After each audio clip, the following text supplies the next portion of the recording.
tomatoes. Now, I like to use fresh plum tomatoes, and I chop them up. You can actually use a can of diced tomatoes, large can, which is referenced in the recipe, and I just kind of add it to the vegetables at this point. So the pan is pretty hot right now because we've been lightly browning these vegetables. And if you have it on a medium-high, I kind of pop it up a little bit.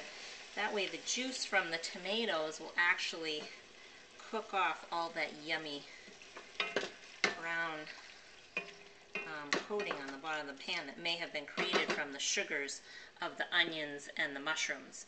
So, and then at the same time, I also add a jar of salsa. You can, spice it up a little bit and do a spicy salsa, or you can do a medium salsa. So I add a jar of salsa as well. Let's get this open here. Just pour it in at this time. This is kind of a nice chunky salsa. I'm a cilantro fan, so like one with cilantro. And I just kind of fold it in, mix up the tomatoes, make sure that you have a good blend of your browned vegetables, your diced tomatoes, and your salsa.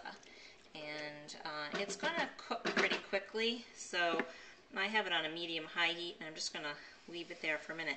The next thing is the beans. You can use canned beans. My recipe recommends black beans and kidney beans, and canned beans are so easy. So you'd rinse the beans.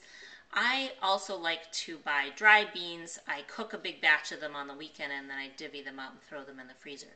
So again, very convenient. You do a little bit of prep work in the beginning if you want to use, if you don't want to use canned beans, if you want to use dried beans. So the beans are next. So we're going to let this warm up a little bit. It's going to kind of come to a little bit of a boil. You want to put it on medium-high. You don't want it to boil. You just want it to simmer. We're going to get the beans in there, and then I think I might even add a seasoning packet, see what I have in the cupboard. So the beans are next.